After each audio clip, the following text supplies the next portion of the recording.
set again for ATN Blowout. Now, just a quick knowing to what ATN Blowout is all about.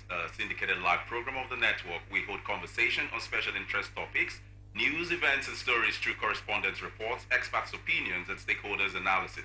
And today, our Anchors Chat is on EFCC's boss and night sting operations at all commands. From Imo State, we have Nupeng alerts members a nationwide strike over attack on members. Imo State NLC president hospitalized following alleged attack by police. From Abia State, we have Northern Community appeals for continued stay inside cattle market. And SAS report, we have Human Rights Commission receives judicial report. And on education, we have FG accepts roadmap to renew Nigeria's education system. From the National Assembly, we have reps give 72 hours to submit COVID-19 fund report. Still on National Assembly, we have reps urge IGP to ensure speedy delivery of justice. Our guest this morning is no other but George Azunda. He's a public affairs analyst. We'll go on a short break. When we're back, we'll introduce him, dive straight into all our conversations for today. Stay tuned.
Welcome back to ATM Blowout, everyone. Now it's time for Anchor's Chat.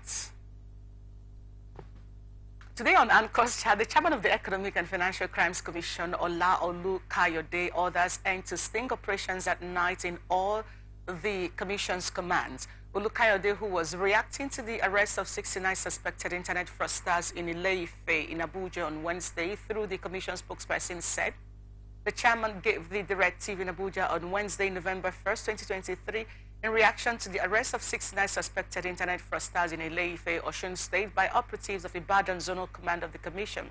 Already, many of the suspects duly profiled by the command have been released, while profiling of suspects yet unreleased will be completed without further delay. The Commission wishes to assure the public that it will not relent in its adherence to the rule of law in the exercise of its mandate. Basala, I think this is one of those conversations that is pertinent. Yeah. And it's not just the EFCC right now. Okay, I don't know if the police invade people's homes at night and all of that. They do. Yeah, but primary is an EFCC thing. They do. They can come in anytime, at any time. As a matter of fact, yes, a man that was living by our side was actually apprehended in the middle of the night. He had to Use his silly. So they can come in at any So time. did they catch him? They got him. Ah, wow. Okay, here is the thing. I know that the EFCC have this habit of, invading at odd hours of the night. But look how the new boss is saying, hey, we're not doing that again. In respect to this arrest that was made. But like you said, sometimes these suspected criminals or culprits, that may just be the only time you can catch them. They are less unguarded hour. So maybe that's why they always do that. But again, when he's not saying ban on all night invasion or sting operations, if you may, what exactly happens in some of those sting operations that you can only get the people in the night? I wish we could have him to ask him the question. Now, sometimes when you throw some of this conversation out there, you're basically saying, oh, this is not what it is, or this is what it should be.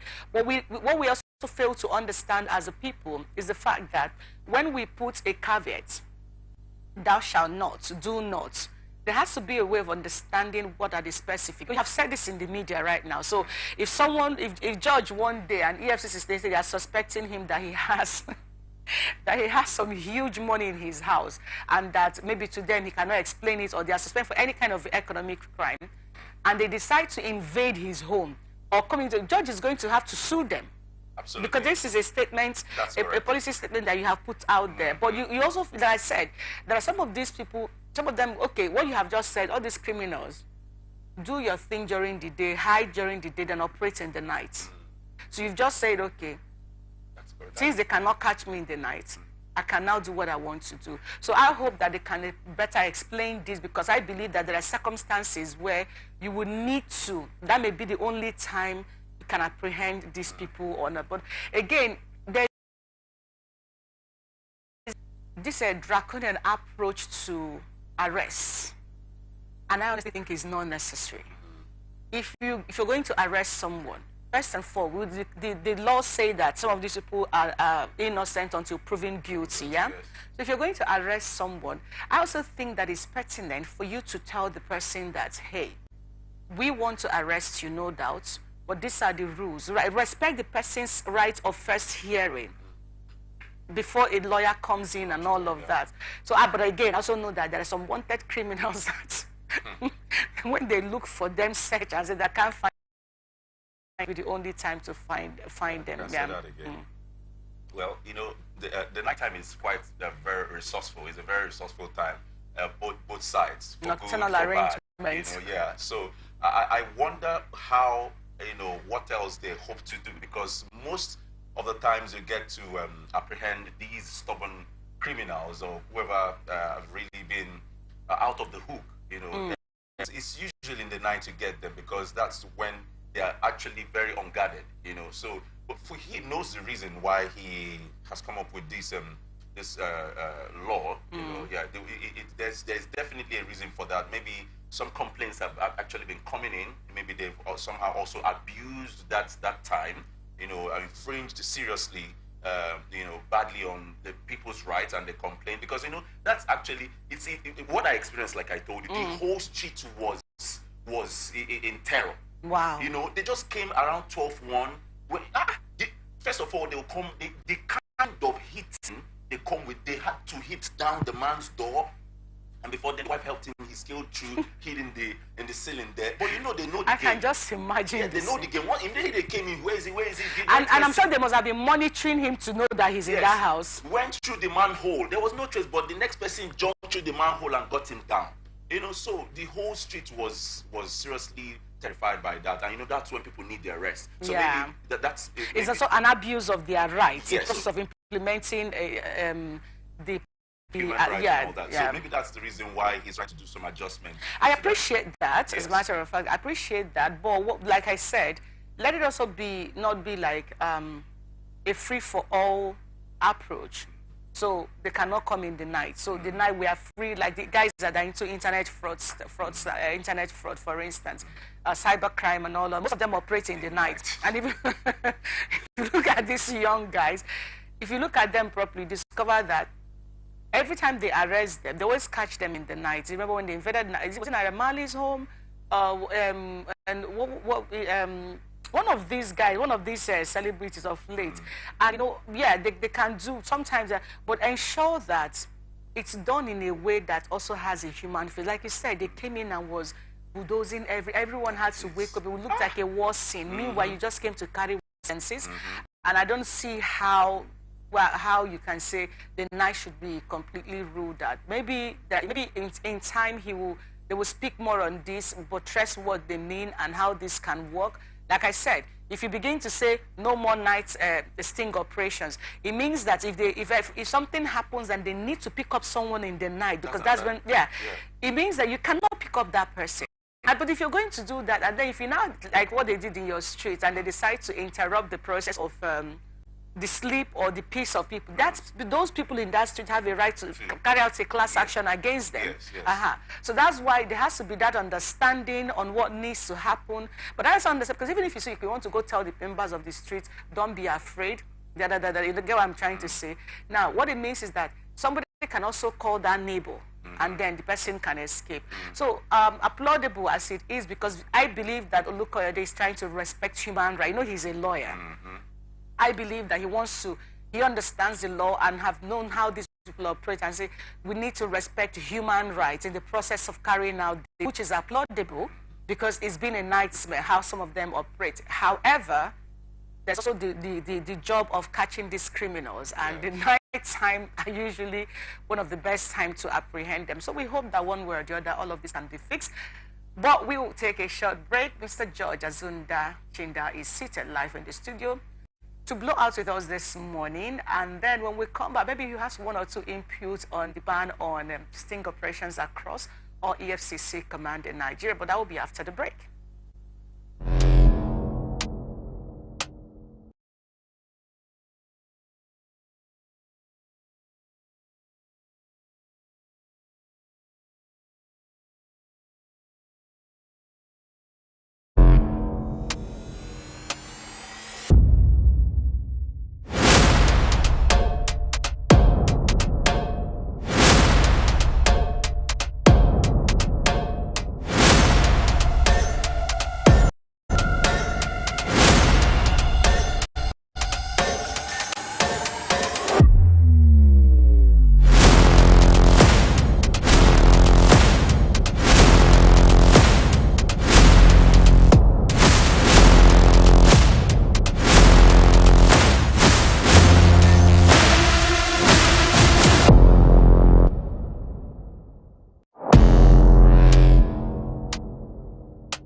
From the line across the ocean to the land beyond the mountains, through the Sahara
Welcome back to ATM Blowout, everyone. Now, let's quickly welcome our very own George Azunda Chinda. He's speaking to us today. He's a businessman, entrepreneur, a social-political analyst. He's talking to us today as a public affairs analyst. Good morning and welcome to ATM Blowout. Good morning, sir. Welcome. You're set to blow out, right? Yes. All right, over to you, bestseller. Right. The Nigeria Union of Petroleum and Natural Gas Workers puts its members on notice for a nationwide strike following the attack and brutalization of Comrade Joe Ajero, the Nigeria Labour Congress president, and other labor leaders by agents of the Imo State government. Ajero and other leaders of NLC and the Trade Union Congress of Nigeria, TUC, among others, including some journalists, were attacked and brutalized by suspected agents of the state at the NLC Secretariat in Owerri. It was gathered that thugs descended on labor leaders and other protesters, smashing vehicles, inflicting injuries, and dispossessing handsets, money, ATM cards, among other valuables from labor leaders and others that had gathered at the NLC State Secretariat to begin the scheduled protest over pending labor issues. They were at the State Secretariat in Owerri to begin the planned protest ahead of the strike on Thursday over a backlog of unpaid salaries and allowances, among other perceived sins of the Imo State government against workers in the state. Among alleged sins of the Imo State government include refusal to implement previous agreements, outstanding salary arrears, injustice declaration of workers as ghost workers, disruption of NLC State Secretariat implementation of discriminatory pay and unpaid gratuity arrears. Others are non-compliance with the national minimum wage, intimidation and harassment of trade union leaders, use of violence and thuggery, misappropriation of union dues, declaration of pensioners as ghosts, a systematic harassment and intimidation of the workforce, resistance to social dialogue and collective bargaining, interference with workers' democratic processes. UPEN's President Prince Williams Aboreha, who spoke on the development, said, "We condemn with the strongest term the arrest and brutalization of Congress President Comrade Joe Ajero and other labor leaders by the agents of Imo State government. We reject the act of violence and barbarism being unleashed on labor leaders, workers, and others. We cannot accept this uncivilized behavior in a democracy. The workers of Imo State must be free. We are determined to free the state workers because injury to one is to all." Well, I want to start by saying that this is a blow, to the NLC and to the people, like it said. Injury to one is to all. I wonder why the indices of that state actually got this far. Was it enough for them to have gotten to this point in arresting the NLC president and all of that? All right, but before we do that, everyone, apologies, we'll take a quick break. We will come back to you on the subject matter.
along the line, across the ocean, to the land beyond the mountains, through the Sahara.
We apologize for that break, but we're here again to take up from where we stopped.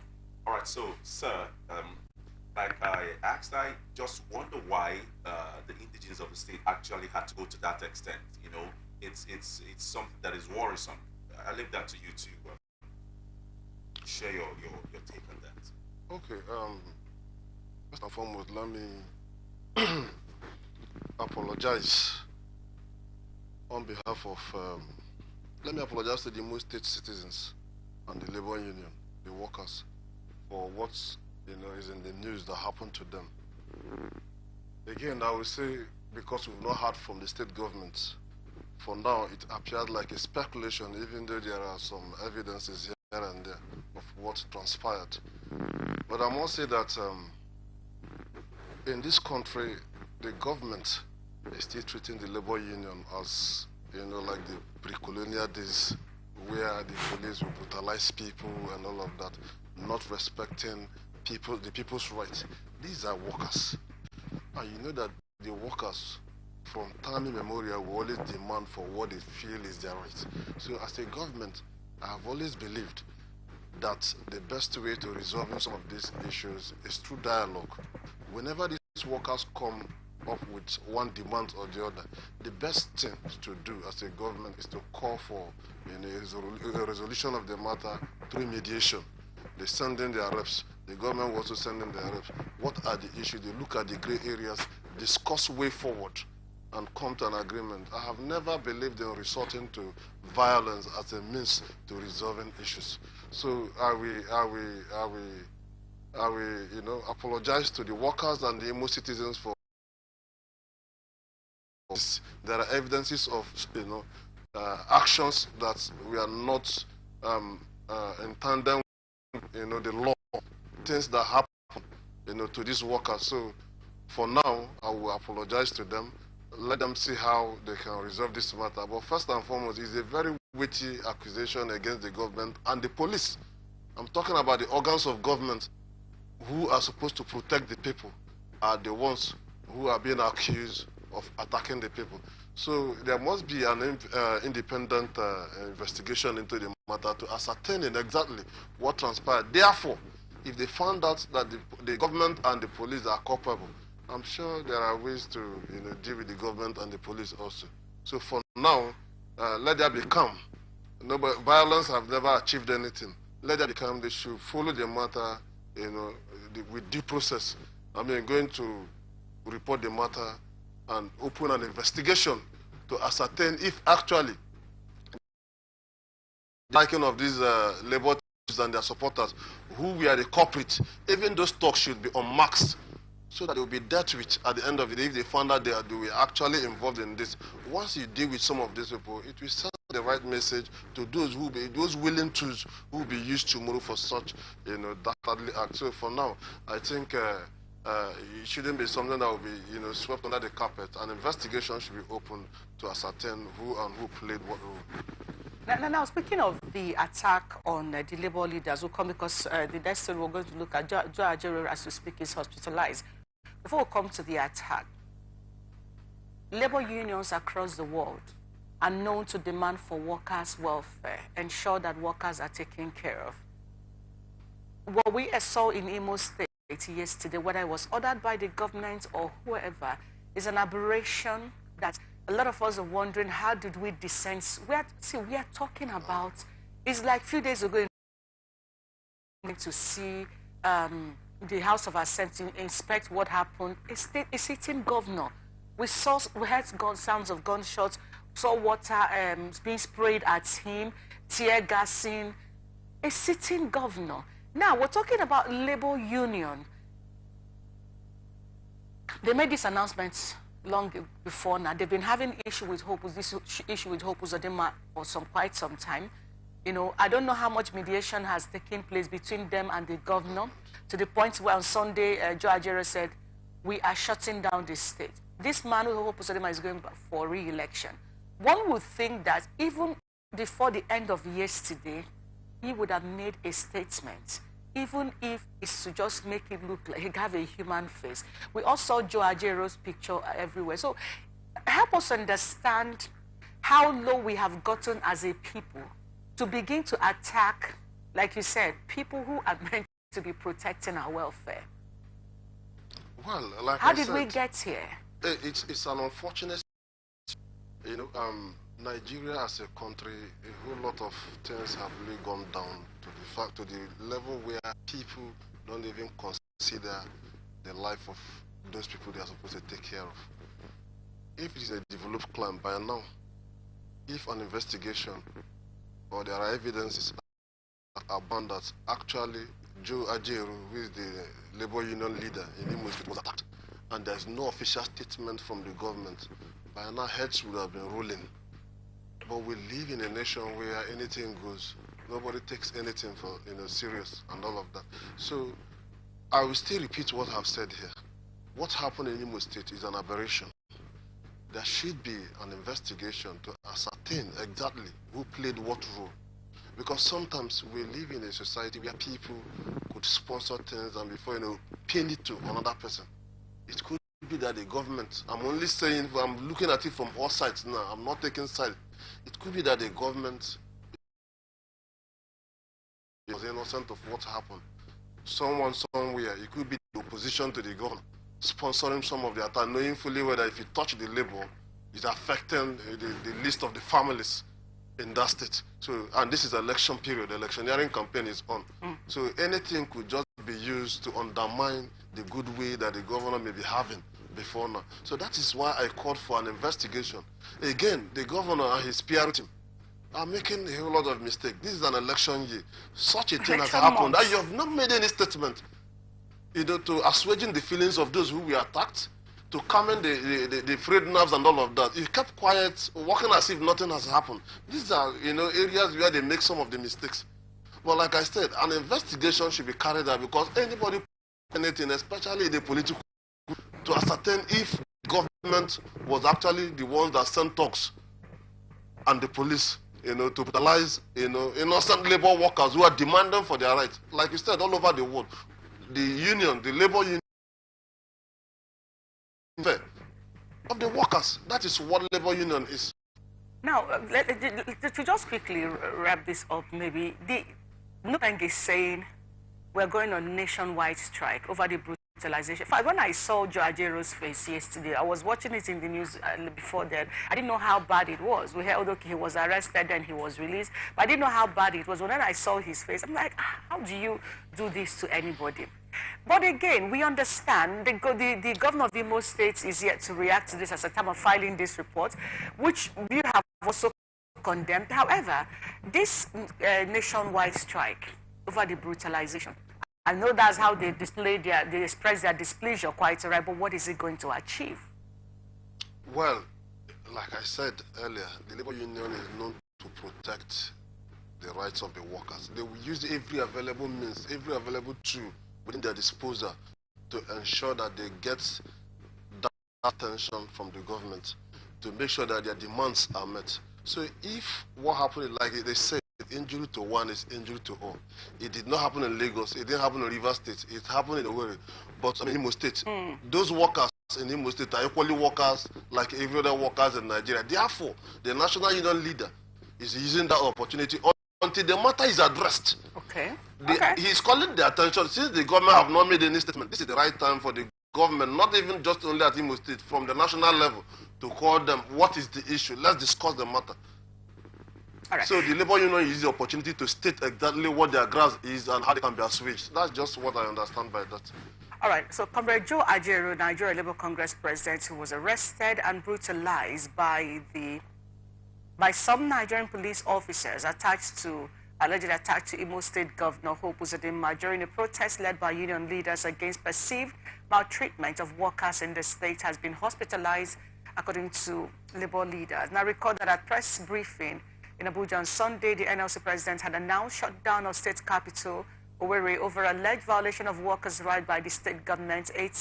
At 8 a.m. on Wednesday morning, workers started gathering at the state secretariat of the NLC for the protest, but suddenly, some men with weapons reportedly stormed the secretariat and attacked the workers, arrested some Labour leaders.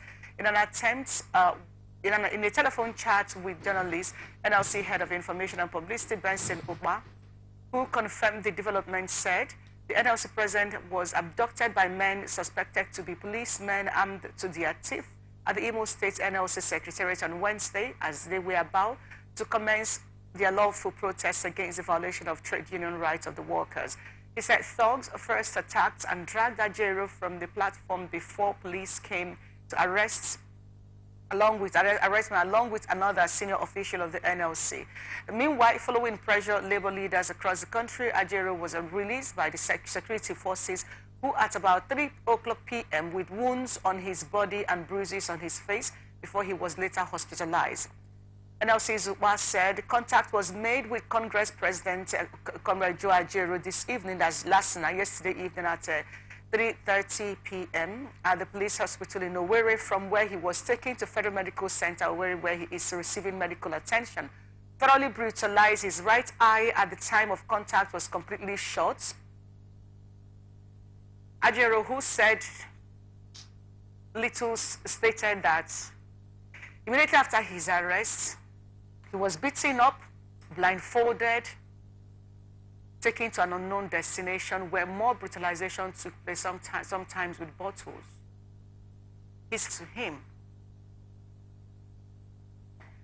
Sometimes people say, are we living in a banana republic? Sometimes people say, are we operating a democracy, government of the people, for the people, by the people? Sometimes people watch and see what is going on in the first place. Maybe there are Labour leaders that may have been attacked like this and all of that. What Joe Ajaero went to do in Imo State is what he is legally permitted to do. How do you have a governor whose primary responsibility is to protect lives and properties? The news that say that Hope Uzodinma has gone to visit this man. This was yesterday evening. And, you know, I'm wondering, why would the Nigerian police operate like this? If you don't know who this person is, you thought he was a criminal. How do you drag him from this stage? Did you give them a notice to say you must not go on this strike? And this, even if you had done that, Labour will still go on strike because the issues have not been resolved. Again, how are people comfortable operating like this? Is there anything you can tell us that make this make any sense, make sense in any way? Well, questioning why people operate like this, for me, is not right. Because people, we are humans. And we should operate like animals? Everybody have their interests and how to defend their interests. The most important thing is that there are laws to deal with errants. The definition of those developed columns and those, like I said, is it the law? No. Is there any law to deal with such persons? Yes. Can this law be activated? Yes, but unfortunately, the organs that you activate this law are even the ones that are perpetrating this evil, from what we've just read out here. So who will bear the cut? So for me, I think that Joe Ajaero and the Labour Union should not just leave it, chance. They should not leave it at this level. They should press charges. They should look for a good lawyer who can press charges, and I believe this will be taken to the highest level at the court, where judgment will be given to them if they have the evidences and facts. Okay, as we are doing the talk, I remember I ordinarily wouldn't have wanted to say this. First of all, I noticed that my colleague there was emotional when she was reading this. Yes, I was just getting ready to take it off from her if she could finish it. Yeah. So, I remember that even the coven, from the coven of witches and wizards, they had somehow predicted something about this Opus Dei if it doesn't take time. And it was very funny the day we actually handled it here. We had a priest here with us that day. Now, it's really shameful to an extent, to a great extent, to see this kind of thing pan out in Imo State, in a state where we have the off-season election as one of the states that should be conducting their gubernatorial election. And I mean, it goes a long way to say, it's the security agency in the police for now. What are they waiting for to actually take charge of this situation and do the needful? Like I said, we have a system where individuals are stronger than the institution. That is just one of the major bane of Nigeria's development. Normally, in a system where these organizations work separately from the whims and caprices of those calling the shots, the police should not even wait for Opus Dei as the governor to ask the institute or open an investigation to what transpired. What transpired in Owerri is an aberration. By now, as an institution, they should have opened an investigation, and someone is calling the shots somewhere. And unfortunately, we also live in a nation where INEC, the election management body, have failed to live to their responsibility. If they have been doing what they are supposed to do, organizing the election the way it should be, without interference of the state, without the interference of security agencies or highly placed individuals here and there to manipulate and upturn the will of the people, I believe that what happened in Owerri would have taught Opus Dei, if he's the one that actually did it, a lesson. Whether he's the one or not, we are talking about an election that is coming up very soon, and such a thing is happening. Workers' salary are withheld. The workers, after protesting, you beat them up, beat up their leader, and we are talking about election season. That alone should have sent a kind of wrong signal. You know how we react as a people. The moment issues like this, sentiment, be clouded sense of reasoning, and people will just believe that, oh, this man, you're not ready for it, therefore you fail the election. But unfortunately, INEC and those security agencies and the rest of them have not allowed the people's will to prevail, and they believe that they can still do anything. I just heard somewhere recently that he's about paying for all the hotels in the Owerri. That he's about the governor to pay for all the hotels on the election day. What for? What for, if not for a way to rig election or something like that? So something, I believe the people have a lot of role to play, across board, across religion. The people need to unite and take back their country to ensure that their will always prevail. There are laws. It's not as if we live in a country where there are no laws. Laws exist. Who is to activate this? All we are left to the same people that commit this crime. Let me ask you, as a human being, if you have committed something like a crime, if you have committed a crime, and the power to activate the arresting of whoever committed that crime still lies with you that committed the crime, will you activate that same law to arrest your person, your own you that committed it? You will not do it. But if the institutions work separately from these strong men, know what their right is, and when whoever that is in charge of those institutions to do what he's supposed to do, the people's wrath will descend on him. You see that the country will begin to move in the right direction. So it's shameful about what happened in Owerri, and it's also shameful that a governor sat down in his office, supervise some of these things, and at the end of the day, not even a statement, official statement in respect to that. Protective custody. How can this particular commissioner in Imo State, again, was sent to Adamawa then for the election that was messed up, and people were questioning why the person that is in court with some of the politicians over his whatever they say he did in Imo State. You're the same person that Labour is accusing that in partnership with the state governor you attacked their president and all of that. Now you're saying that you learned about the incident, you went there, and then you sent your police officers there. They took Joe Ajero in, so they were there, they were present when Joe Ajero was attacked, first and foremost. Secondly, you're not saying that they took him in for protective custody. So can the IG, again, the IG of police have not said anything about this. We're talking about Hope Uzodimma. The IG himself haven't seen it necessary to speak up that the national president of Nigerian Labour Congress was attacked. Now, Bade sits in Imo State and he's telling us that he's meant to be this man into protective custody. In the name of protective custody, he came out with wounds all over his body and he's hospitalized. I don't know. Are we at the point again we need to begin to ask that call for a total reform of the Nigerian police force? About reformation, I would not speak against that, because every law, new things come up. So if you don't reform, you'll not be able to meet up. But then and again, it goes beyond that reformation. We are still talking about the people realizing themselves and taking back the power that they have given to the politicians. That is the only way that these politicians can sit up. You just mentioned something that the IG have not, said anything after 24, even up to 48 out. We have stronger men here. And because those men are compromised one way or the other, in all of this, they all have shares. Have the people, but because the man's hand is being tied with some kind of lagis here and there, and he knows that if it will affect everything. So the best thing for them is just to keep mum and allow, the event to be overtaken by other things. So, but like I said, Joe Ajero and the Nigerian Labour Union should not allow this to go as one of those, protests that the police and the government agents will brutalize them and all of that. They should press for charges, gather their fact and the evidence needed.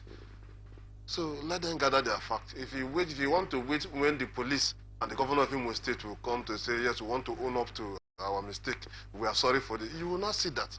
But it's still unfortunate that this is an election period and this thing is happening. What happened in a way could just, change completely an election if the people's will are allowed to count. It can. So I talked about the PRO team of Hope Uzodimma. The governor himself, if he understood what is actually at play, because by now he should have been making ways to, mending or assuaging the feelings of the people, because a lot of persons were angry. But again, I want to also state something. Are we sure that what happened in Imo State is not being sponsored by the opposition party? Because sometimes, as a labor union, you should not even dabble into politics. If what your call is just to protect the workers' rights, demand for welfare, their welfare, package and all those things, and the government decide to brutalize them, you can go to court and make sure you get your judgment. But if someone, the opposition party, is using the labor union to destabilizing the state and also making the ruling party to look weak and all of that, maybe things like this, there's a reaction after an action. So, but there's no... Keep on this conversation and see how all of this pans out. We hope that Joe Ajero gets the right treatment better soon. The Abia State Northern Community in Umuchieze, a cattle market in Umunochi local government area, who are predominantly cattle dealers, appeals to Governor Alex Oti to allow them to continue to reside inside the market, following the governor's order for them to now reside with the natives in the communities going forward. The traders, during a news briefing in the market on Wednesday through the community spokesperson, Uba Abdullahi, debunked Governor Oti's claim that the market was lifted with decomposed corpses and skeletons, and that the market harbored criminals, and blamed the media for their failure to investigate the allegations before publishing. Abdullahi said the governor's allegation is alibi to execute a premeditated plot to chase northerners away from the land they had occupied since 2005, and part of the plot was the recent demolition of houses in the market. He said, "We northerners are peace-loving and very accommodating. This is the reason there are many southerners in the north doing their businesses without harassment and threats of eviction. It is unjust, unfair, and ungodly for anyone to prevent any Nigerian from staying in any part they so desired in Nigeria. There is a general misconception that the northern community is harboring criminals, but all the brothels, rooms, beer parlors, nightclubs, and lodging accommodation recently demolished belong to the natives. He expressed their readiness to collaborate with the state government toward finding a lasting solution to the security challenges in the area. I actually feel that there is a lot of twists in this report because when the Abdullahi, the spokesperson for the headers there, is making his case, he's supposed to know that what he's saying is actually, to an extent, not the truth of the matter. Because, okay, first of all, let's get back to the news we got before today. The governor discovered he was not alone. These bodies, in the enclave were seen and all that. So he coming to say this, trying to debunk all of that. Is it actually, which one are we supposed to take here? Well, it's a very difficult situation. I want to ask a question. When the governor went there for sightseeing, did he go with the media? Was there any video or any even picture showing that there were decomposed bodies and skeletons and all of that? Most likely, I have not seen, but I have. Now, to also answer that question, he was in a media chat on Sunday when he made that statement.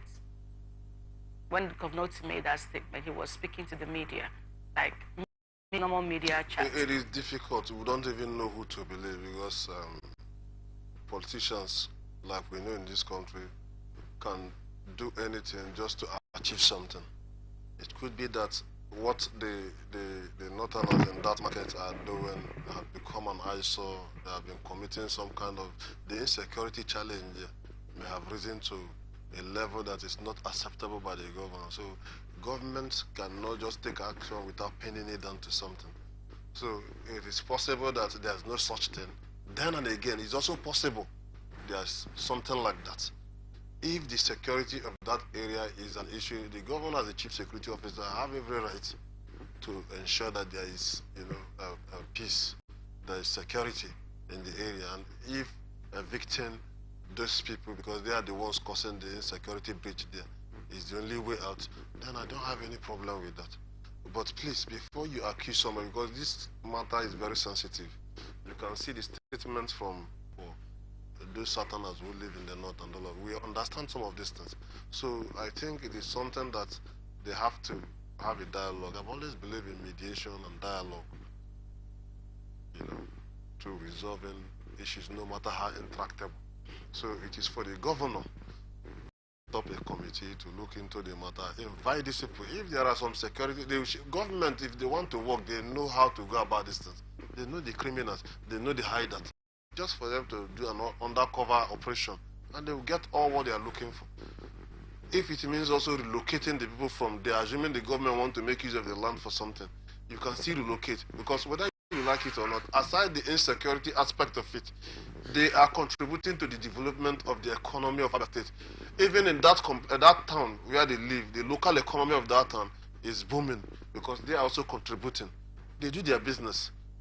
They go wherever, get their stock. People come, purchase, and the exchange of goods and money boost the local economy. So they are not just nuisance who are not contributing to the development of the state. They pay their revenue, their taxes to government. It's the government who have the financing. All right, here is what I find interesting in that particular story. The Abdullahi man, who is supposed to be the lead northern community leader in Abia State, like you said, has raised this issue, bringing in ethnic sentiment and all of those, what one would say, unnecessary issues, because you're a businessman. You're not in Abia State, for instance, because you're from the north. You're there because you're doing business. Country, you're doing business, and there are rules that binds business in that state. It should be binding by you, not because of your religion and all of that. But the usual charade of looking at emotional blackmail or what you mean. The governor gave an order. Let's even assume that the market is dirty because they reside inside. Because what he's doing now, he's insisting that they want to reside inside the market, and the governor said no. go and live with the natives, get homes, rent houses, live in the interests of the state as a chief security officer? This very issue is a bit tough in the sense that does the governor have the power to tell anyone where to live or where not to live? In terms of land? We are saying these people purchase the land. No, Ojus Okalu gave it to them in 2005. Okay, good. And they have been living in that market. And if you know how these people like are nomads. Wherever their cattle are, their businesses, they reside there. Telling them to go live among the native, you know, their ways of life is quite different from you and I down here. You will not live in a market where you're doing your business. Can I ask you a question? I'm coming. A Christian who goes to the north. It's not about, I'm not bringing Christianity and okay. A southerner who goes to the north, okay, to do business, to set up a business in the north. Okay. There are rules or lifestyle, tradition, culture of these people. For instance, are you supposed to, if the governor of that state says, you Igbos, for instance, you have not been living by the rules. This is not what works for us here. We want you to go back to do what works for us here. Will the governor be wrong? Vivian, it is not about culture, of the it is rights? about the law. Nigeria is not right to tell someone where to live. Like I said, it's their own way them from that place to ensure that there's security. The most important thing for every government and power is the security of lives. So if there's insecurity anywhere, nobody will be called other than the Governor Alex. So he has the right to ensure that there's a security. But let him not pin it down on you going to live among the people that this is not the way we live here. If it is that, he made. I don't think because Abdullahi made the case to say if it's about insecurity, even the natives who live they also commit different crimes and all of that. Have you asked them to move and all? Well, I'm sure that the Abia state government should respond to this. Sorry, one last statement on this. You know, this country is funny difficult to develop because there are fault lines here and there, and people are taking advantage of that. If not because of what has transpired in time past, nobody should be here. You have to move, but the man is already emotionally black. In collaboration between National Human Rights Commission and Enough is Enough to resolve human rights violation during the NSAS protest. Other speakers at the event were Ibrahim Farouk from Yaga, Africa, Mr. Chinoye Chiago, Chairman Human Rights Institute of Nigeria, Nathaniel Bagudu, Youth Representative on NSAS and the representative of Anthony General of the Federation. Okay, we have a report coming from Joseph Moses. The National Human Rights Commission has received judiciary report submitted by a non-governmental organization by name Enough is Enough. During the discussion of the research found focusing on Anambra, FCT, Lagos, and Oyo State, the Executive Secretary, National Human Rights Commission, Anthony Okechukwu Ojukwu, said NSAS judiciary panel was set up in collaboration between National Human Rights Commission and Enough is Enough to resolve human rights violation during NSAS protests. NSAS protests are live. When the July 4th of Enough is Enough, that has conducted some review of the judicial panel reports in collaboration with National Human Rights that led to the setting up of the panels. You know, we had about 29 panels set up in this country to deal with the avalanche of cases of complaints of human rights violations arising from the acting president, Professor Yemi Oshibajo, senior governor of Nigeria, requested the National Human Rights Commission to constitute a broad-based presidential panel, including the representatives of civil society organizations, to investigate allegations of human rights violations following the NSAS protest. As part of the terms of reference, the panels will make appropriate recommendations for the reform of SARS and for the police force in general of each of those panels. Other speakers at the event were Ibrahim Farouk from Yaga Africa, Mr. Chinoye Chiago, Chairman, Human Rights Institute of Nigeria, Nathaniel Bagudu, Youth Representative on NSAS. We're going to provide justice, especially considering a lot that had happened and demands that young people had made. Unfortunately, we saw a continued mistrust in Nigerian government institutions. A lot of Nigerian youth did not feel that the panels provided justice for them. And when we look at the reports, for instance, we see that there is only one judicial panel of inquiry that has made its report public. And I think that is the Department of Lagos.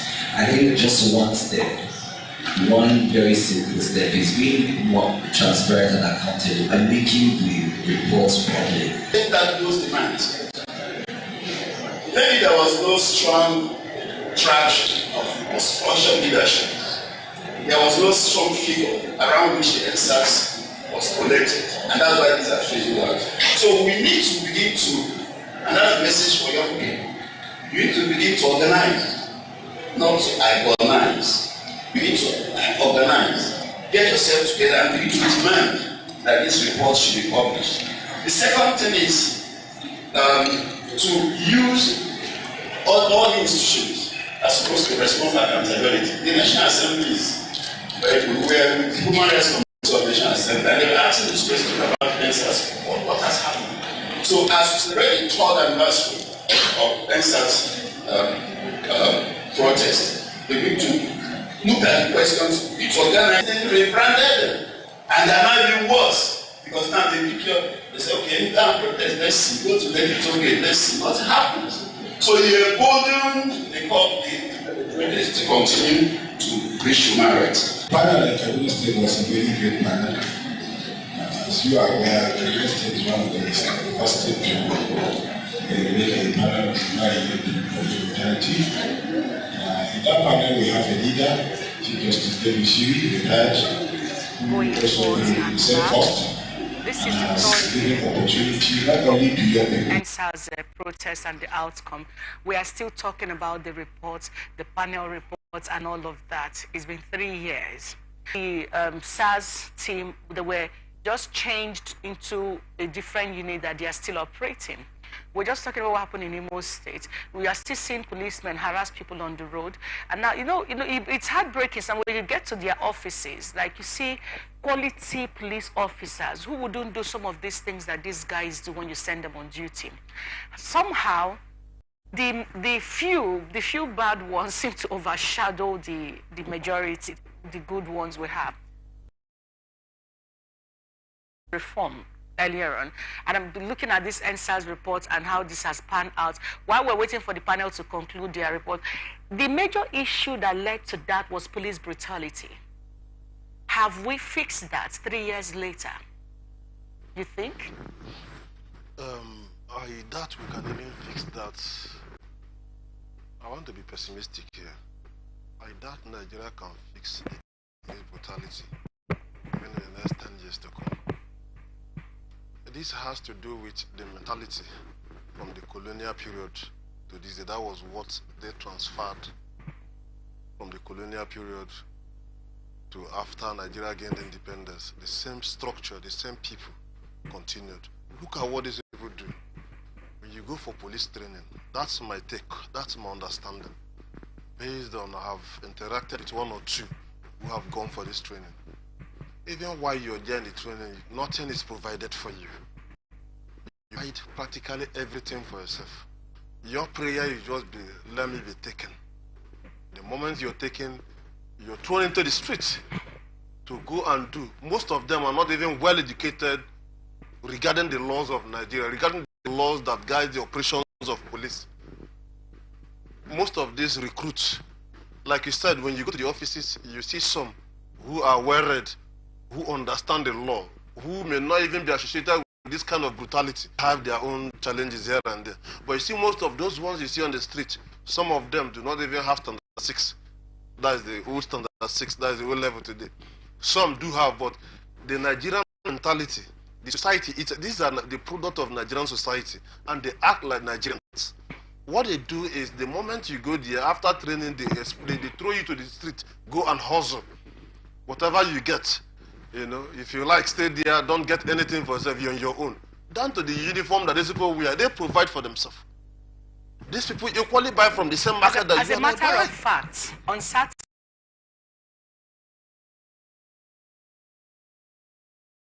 material he bought, he said he bought for 12,000 or thereabout for how many? So he was telling his superior, do you like, I got this, so I know that, you know, I sat there. In fact, from the state of the police station, I complained, I lamented. How do you guys work here? The man was like, you don't see him now. So now we're talking about NSAS, police brutality. You are talking about some of them, the mindset they had and all of that, and where we have landed, where it has landed us right.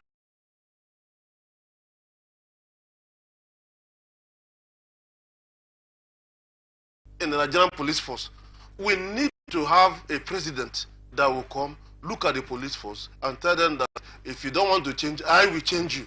If it means sacking the ones that are there now to recruiting new ones, you do it.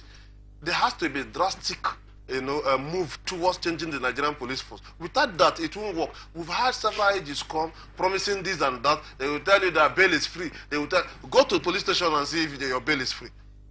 They will tell you that police do not have the right to check car paper. These are the ones that every day you still see, and the government officials, and even the governors, the government officials still see them. Nobody is saying anything. So it's really a problem in this country. There has to be something drastic to change the Nigerian police force.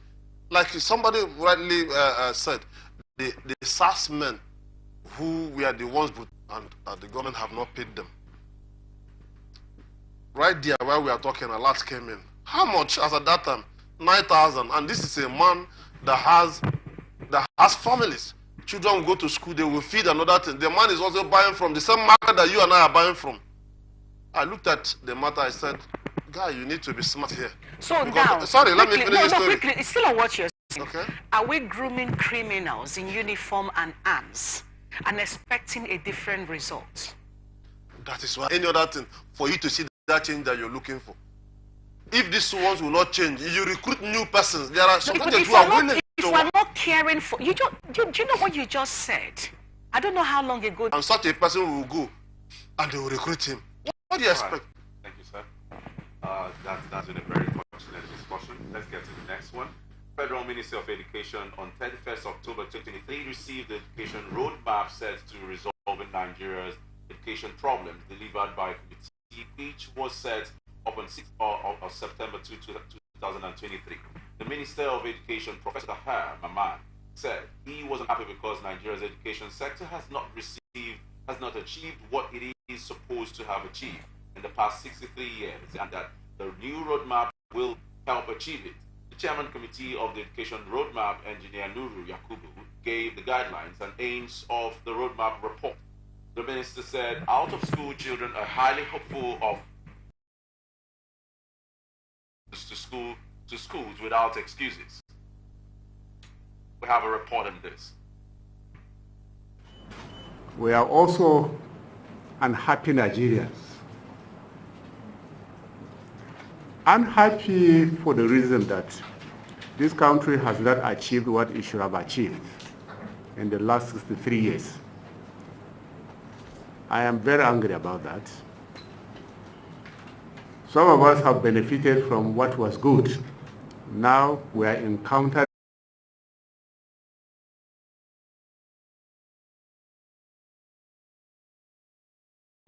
this anger into something very positive to achieve what we had yearned and cried out for all these years. Consequently, we want to assure you and Nigerians that we mean business, and what you have all the very positive recommendations in terms of what has to be done, the strategy, and timelines and activities prescribed in the report will be followed.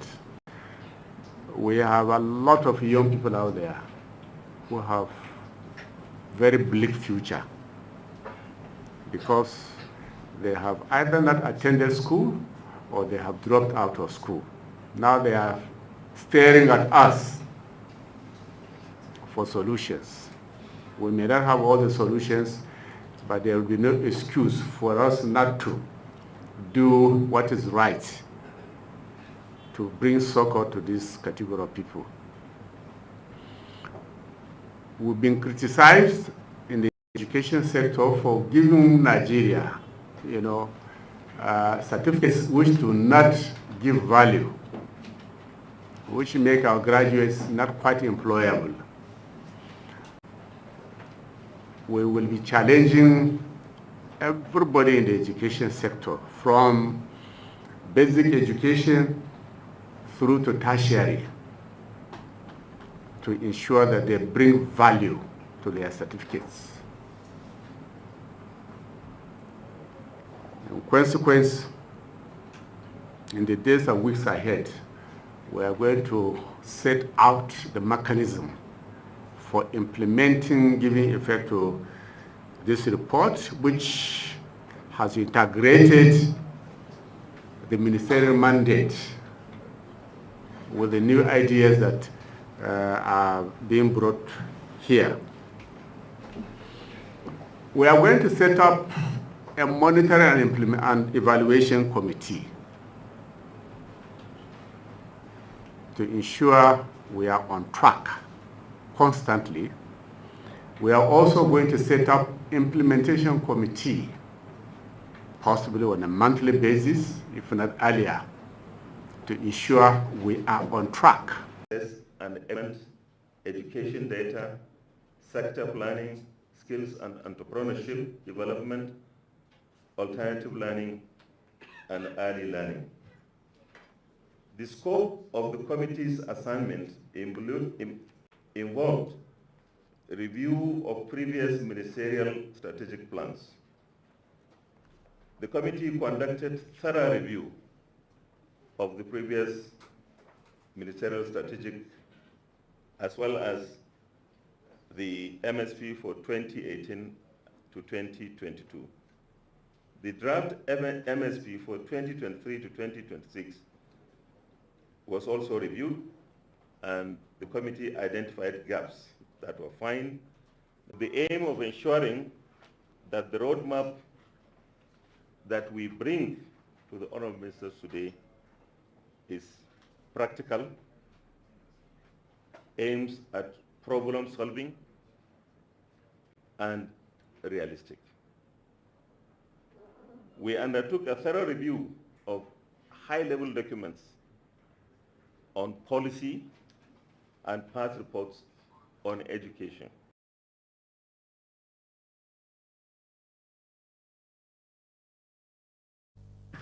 All right, regarding the reform and all of that, really looking into the educational sector in Nigeria, it's really coming. Is it coming timely, or this is what should have been looked into before now? Are we just waking up? Is this a wake-up call in regarding all that concerns education in Nigeria? Well, we have a saying that whenever a man wakes up, it is morning. There is no time that is too late, but the educational system from the nursery level to the university level. And because of how cost these things are, some families can no longer afford basic education. And because they cannot afford it, you don't expect them to begin to struggle against themselves to afford education. The best thing they look for, those who want to be useful, look for any other means of becoming useful in the society, like this Igbo apprenticeship system, which is also good. Like the Harvard University have studied it, and they are trying to incorporate it as one of their courses over there. But for those who cannot even access that, you see them becoming nuisance to the society. So the blame is on the Nigerian government. But like I said, whenever a man wakes up, it is morning. If the Minister of Education deems it necessary that at this point there is need to carry out education reform, set up a committee for education roadmap on how to accommodate even the dropouts, out of school children and all of that, to ensure that at least the basic are gotten, is a welcome development. My prayer is that, the implementation should not have those houses that 22. Leading the debate on the motion, Yampa Zachary, who underscored the role of the lawmakers in unmasking corruption in the use of public funds, lamented that the COVID-19 pandemic did result in loss of economic opportunities for millions of citizens, including Nigerians. The House is also aware that a sum of 83.9 billion naira was appropriated for the COVID-19 response in 2020 Appropriation Act, as well as another sum of 100 billion as intervention funds through the supplementary budgets and international donor agencies. So Zachary also called on the House to go to the whole distance to investigate the management of intervention funds. This is 2023, approximately 3 years after the COVID-19. Now, we had the Ninth Assembly, the 10th Assembly saying, we're talking about approximately 200 billion or more. If you include, we don't know the amount that the international donor agencies contribute here. So you were spending this money, you were disbursing this fund. As an accountant, there are specifics in your book arrangement that should be basics. So when you're caught for stewardship, what they usually do is they pull out their documents and present. Why do you think the AGF is not responding to this? Why do you think it has gotten to the point where the summon is being given for this now to become a stewardship of account to be rendered at the expiration of your tenure, or you can be called upon any time within while you're serving to come and render your stewardship. It doesn't require more. Where things are supposed to work normally, sometimes even without you being called, an auditor could be sent into your office to audit what you've done. But because corruption is rife, especially for such money that appears to be free money, donated, at the end of the day, these people, use this money in a way that was not appropriated for. And that is what is, causing the delay. Normally, he shouldn't have even allowed the House to issue an order for him to appear. You are there as a public servant. While you're serving, you also have yours in the form of salary and other, attachment that come with that. But because this is like a free money, they feel that there won't be an investigation into this money. They disburse this money however they wanted. Now, the House have deemed it necessary for them to ship. They are trying to manufacture one or two to be able, but unfortunately, before the House even issued that, I believe there are insiders who may have, given them priorities that this thing did not go according to plans. Please investigate and probe this matter. So, the man should not be running from pillar to post. It doesn't take more. You disburse money in modern day Nigeria where, there are internet and everything. Don't require much to be able to tender the receipt.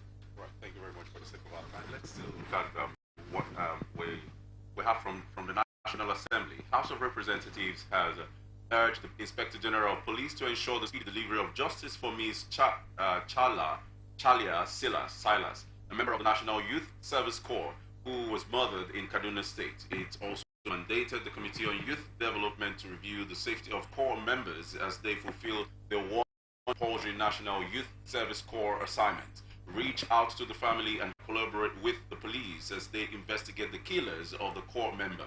This was sequel to a motion moved during plenary by Honorable Barry Law, demanding the justice on the murder of Ms. Chalia Grace Silas. Honorable Benny Law, a federal lawmaker, Plateau State, while mandating the Committee on Police to investigate the matter, the House in its resolution also urged the Kaduna State Commission of Police to speedily identify and bring the assailants to book. Here is a report. The House notes that on October 18, 2023, Ms. Chalia Grace Silas, a National Youth Service Corps member deployed to Kaduna State, was brutally murdered while jogging in Barnawa, Kaduna South local government area. The House also notes that the late Ms. Chalia Grace Silas hails from Tabat in Langtang North Federal Constituency, Plateau State, and a rehabilitation sciences graduate from the University of Jos, tragically died at the hands of her assailants while undertaking the mandatory one-year National Youth Service. This incident is one of the numerous murders of innocent girls and women nationwide, with perpetrators often accounted for and not brought to justice. This motion notes that the safety and security of the girl child is no longer guaranteed. Potential perpetrators, thereby ensuring a safer environment for Nigerian children and residents. All right, so the National Assembly House of Representatives, the IGP, to ensure speedy justice system, at least with what we've seen. And actually, this is not the first time we've lost core members. Okay, but this, there is always one. There's always one that is used to settle some issues. So let's take this as the one that is at the fore to actually do the needful. How far can we go in with respect to the judicial system we have in Nigeria as it concerns speeding up issues like this? Yeah, the judiciary can actually speed up, the trial for the culprits, those who killed the core member. But I want to ask, would that even return this life that was lost? Of course, no. It's quite unfortunate that humans will be behaving in the way they are behaving in today's Nigeria. A novel idea was set up in 1973 because of where we were coming from, the distrust among the ethnic group. One decided to establish the National Youth Service Corps so that people can travel from one area to other parts of the country to understand our diversity and have that mutual understanding as a people. Unfortunately, religion and cultural differences, including some being fueled by politics and all those other things, have led to the destruction of that novel idea. In the first place, what would she have done, to require people to easily, descend on her to the level of killing her? So, to go to your question, there's nothing difficult in finding out. The law enforcement agents can easily identify these culprits, hand them over. There are laws. We are not talking about lack of liberty the rest of his or her life. So, but I believe the government can always do something if they want to do something. The judiciary have the powers to ensure that justice prevails. So we can do it. All right, let's step up from this angle. The National Youth Service, mass communication. What are you doing when there are other means to convert this whole program into something that provides a one-year substantial training for the members who are maybe after their orientation camp and all of that?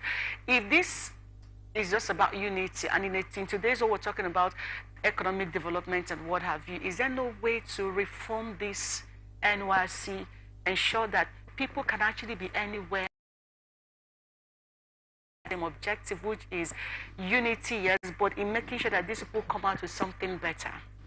Of course, I believe that even the NYC, year in, year out, tries to come up with different reforms to ensure that these core members are engaged in one way or the other. Unlike, before, it was about unity, trying to, find out the cultures of, people from the other side, side of the country and all of that. Today, there are different programs, even while on camp. Different institutions come for one training or the other, to engage the minds of these core members so that you don't waste your 3 weeks or your 1 year, in that place without coming up with something. And I believe for those who are willing, those who want to make something out of it, take advantage of that. And at the end of the year, they achieve something. With this money, after the training, the federal government should equally sponsor for that training. Because if you allow it to individual, most people will not do it.